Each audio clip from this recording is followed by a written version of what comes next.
نماز کے بعد کے اذکار، ایک بار اللہ اکبر کہنا اور اونچی آواز میں.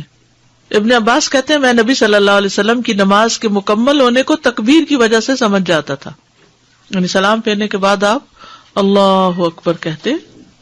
نمبر 2، 3 بار استغفر اللہ کہنا، میں اللہ سے بخشش مانگتا ہوں. صبان کہتے ہیں کہ رسول اللہ صلی اللہ علیہ وسلم جب اپنی نماز سے فارغ ہوتے تھے تو 3 مرتبہ استغفار فرماتے. ولید کہتے ہیں کہ میں نے اوزائی سے پوچھا آپ استغفار کس طرح فرمایا کرتے تھے، تو انہوں نے کہا آپ اس طرح فرماتے استغفر اللہ استغفر اللہ استغفر اللہ. اس کی کیا حکمت ہے نماز کے بعد استغفار کرنے کی؟ استغفار کا مطلب ہے بخشش مانگنا، یعنی اگر کوئی ہم سے غلطی ہو گئی ہے، بھول چوک ہو گئی ہے تو اللہ تعالیٰ اس کو معاف کر دینا اور ہماری نماز قبول کر لینا، غلطی معاف کر کے. نمبر 3، اللہم انت السلام ومنک السلام تبارکت ذی الجلال والاکرام. اس کے بعد تسبیحات، 33 بار سبحان اللہ، 33 بار الحمدللہ، 33 بار اللہ اکبر، اور 100 پورا کرنے کے لیے لا الہ الا اللہ وحدہ لا شریک لہ لہ الملک ولہ الحمد وہو علی کل شیء قدیر. ابو ہریرہ رضی اللہ عنہ سے روایت ہے کہ جس نے ہر نماز کے بعد 33 مرتبہ سبحان اللہ، 33 مرتبہ الحمدللہ اور 33 مرتبہ اللہ اکبر کہا تو یہ 99 کلمات ہو گئے. اور 100 کا عدد پورا کرنے کے لیے لا الہ الا اللہ وحدہ لا شریک لہ لہ الملک ولہ الحمد وہو علی کل شیء قدیر کہہ لیا تو اس کے سارے گناہ معاف کر دیے جائیں گے، اگرچہ وہ سمندر کی جھاگ برابر ہوں. 1.5 منٹ لگتا ہے، 1.25 منٹ لگتے ہیں جس میں آپ یہ سارا عمل کر سکتے ہیں. اور اللہ سبحانہ و تعالیٰ کو وہ عمل زیادہ پسند ہے جو روزانہ کیا جائے، ادومہا، دوام سے کیا جائے، اللہ کہ کوئی مجبوری ہو. اس میں آپ دیکھیے نماز پڑھ لی آپ نے 10 منٹ میں فرض پڑھ لیے تو یہ 2 منٹ میں کیا مشکل ہے، 2 سے بھی کم منٹ لگتے ہیں. بعض روایات میں اللہ اکبر 34 بار پڑھنے کا بھی آتا ہے. یہ تسبیحات 10 دفعہ بھی پڑھی جا سکتی ہیں. عبداللہ ابن عمر سے مروی ہے کہ نبی صلی اللہ علیہ وسلم نے فرمایا 2 خصلتیں یا 2 عادتیں ایسی ہیں کہ اگر کوئی مسلمان بندہ ان کی پابندی کر لے تو جنت میں داخل ہوگا. پابندی اور وہ بہت آسان ہے مگر ان پر عمل کرنے والے بہت کم ہیں. ایک یہ ہے کہ ہر نماز کے بعد 10 مرتبہ سبحان اللہ، 10 مرتبہ الحمدللہ اور 10 مرتبہ اللہ اکبر کہے تو زبان کی ادائیگی کے اعتبار سے 150 بار ہے، یعنی ساری نمازوں میں، مجموعی طور پر 5 نمازوں کے بعد، اور ترازو میں 1500 ہوں گے. اور جب سونے کے لیے اپنے بستر پر آئے تو 34 بار اللہ اکبر، 33 بار الحمدللہ اور 33 بار سبحان اللہ کہے. زبان کی ادائیگی کے اعتبار سے تو یہ 100 ہے مگر میزان میں یہ تسبیحات 1000 ہوں گی. رات کو جو سوتے ہوئے پڑھے جاتے تسبیحات فاطمہ، سب تھکاوٹ اتارنے کے لیے. یقیناً میں نے رسول اللہ صلی اللہ علیہ وسلم کو دیکھا، آپ انہیں اپنے ہاتھ سے شمار کرتے تھے. صحابہ نے پوچھا اللہ کے رسول یہ کیسے ہے کہ یہ آسان عمل ہے مگر ان پر عمل کرنے والے تھوڑے ہیں؟ آپ نے فرمایا سوتے وقت میں کسی کے پاس شیطان آ جاتا ہے اور پہلے اس سے کہ وہ تسبیح پوری کرے وہ اسے سلا دیتا ہے، اور اسی طرح اس کی نماز میں شیطان آ جاتا ہے اور یہ تسبیحات پڑھنے سے پہلے ہی کوئی کام یاد دلا دیتا ہے. 25 بار تسبیحات پڑھنا یعنی یہ بھی جائز ہے. ٹھیک ہے. آیت الکرسی، جنت میں جانے کا راستہ. رسول اللہ صلی اللہ علیہ وسلم نے فرمایا جو شخص ہر فرض نماز کے بعد آیت الکرسی پڑھے اس کو موت کے علاوہ کوئی چیز جنت میں جانے سے نہیں روک سکتی. سبحان اللہ. یعنی نماز پڑھی اور نماز کے بعد آیت الکرسی پڑھ کے آپ دیکھیے کتنی دیر لگتی ہے، شاید ہارڈلی منٹ بھی نہ لگتا ہو. اور یہ سب سے افضل آیت ہے. اس کے پڑھنے سے ایک محافظ آ جاتا ہے اور شیطان قریب بھی نہیں پٹکتا. جنات سے بچانے والی آیت ہے یہ. وہ آیت سورۃ البقرہ میں ہے، اسے کوئی شام کو پڑھے گا تو صبح تک پناہ میں رہے گا، جو صبح پڑھے گا شام تک ہم سے پناہ میں رہے گا، یعنی جنات سے. معوذات، سورۃ الاخلاص، سورۃ الفلق، سورۃ الناس، یہ بھی ایک بار پڑھنا ہوتی ہے نماز کے اذکار میں. عقبہ بن عامر کہتے ہیں کہ رسول اللہ صلی اللہ علیہ وسلم نے مجھے حکم دیا تھا کہ میں ہر نماز کے بعد معوذات پڑھا کروں. ربی اعنی علی ذکرک و شکرک و حسن عبادتک. معاذ بن جبل کہتے ہیں کہ رسول اللہ صلی اللہ علیہ وسلم نے میرا ہاتھ پکڑا اور فرمایا میں تم سے محبت رکھتا ہوں اے معاذ. میں نے عرض کیا میں بھی آپ سے محبت کرتا ہوں یا رسول اللہ. تو رسول اللہ صلی اللہ علیہ وسلم نے فرمایا تم پابندی سے ہر نماز میں یہ دعا مانگا کرو رب اعنی علی ذکرک و شکرک و حسن عبادتک. اور آپ نے یہ ان کو وصیت کی تھی کہ کبھی نہ چھوڑنا اس کو. لا الہ الا اللہ وحدہ لا شریک لہ لہ الملک و لہ الحمد وہو علی کل شیء قدیر.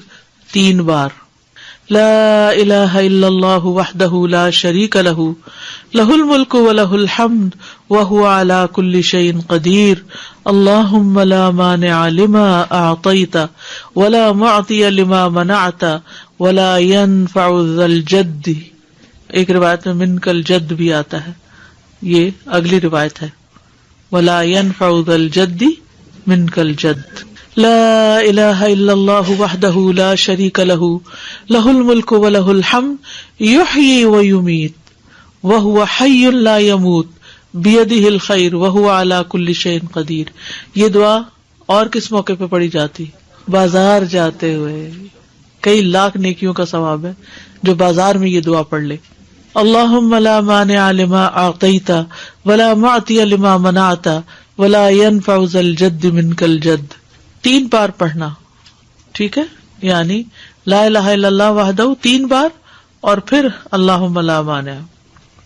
لا الہ الا اللہ وحدہ لا شریک لہ لہ الملک و لہ الحمد وہو علی کل شیء قدیر.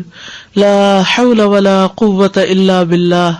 لا الہ الا اللہ ولا نعبد الا ایاہ لہ النعمة ولہ الفضل ولہ الثناء الحسن. لا الہ الا اللہ مخلصین لہ الدین ولو کرہ الکافرون. رب قنی عذابک یوم تبعث عبادک. اے رب مجھے اس دن کے عذاب سے بچانا جس دن تو اپنے بندوں کو اٹھائے گا. پھر ہے اللہم انی اعوذ بک من الکفر والفقر وعذاب القبر.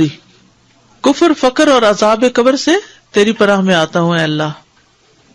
پھر اللہم اغفر لی ما قدمت وما اخرت وما اسررت وما اعلنت وما اسرفت وما انت اعلم به منی انت المقدم وانت المؤخر لا الہ الا انت.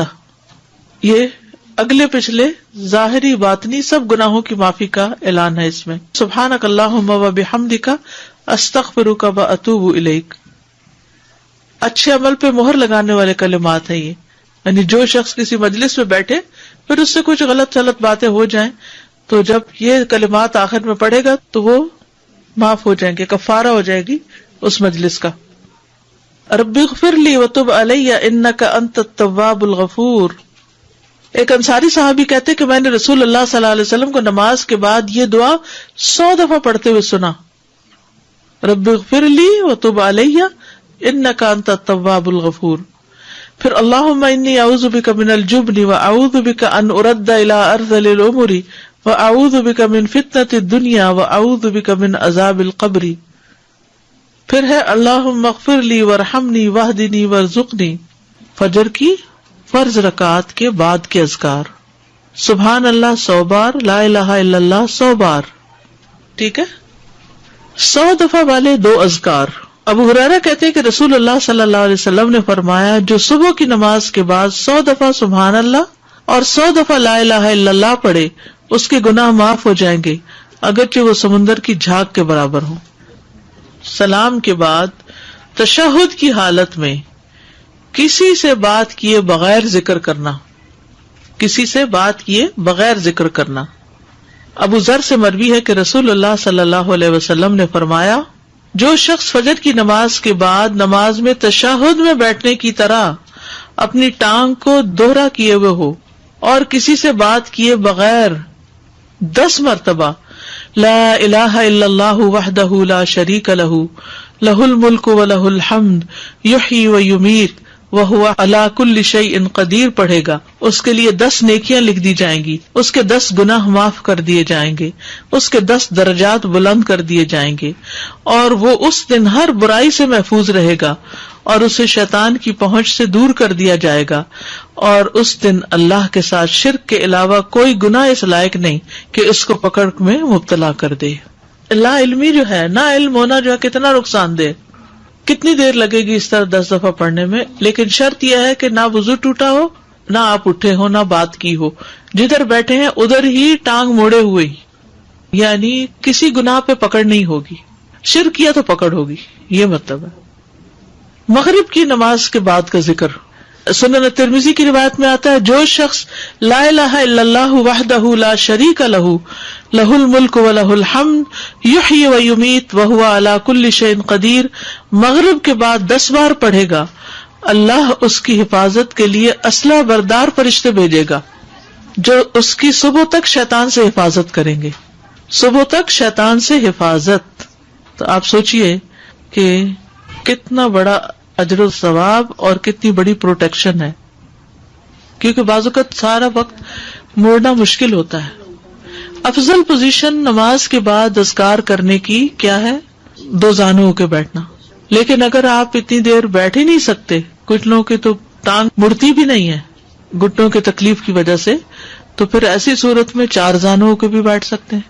اگر نیچے بالکل ہی نہیں بیٹھا جا رہا تو پھر کرسی پہ بیٹھ جائیں، اللہ کو تو پتا ہے کہ آپ کیوں ایسے کر رہے ہیں، صرف ریسٹ کے لیے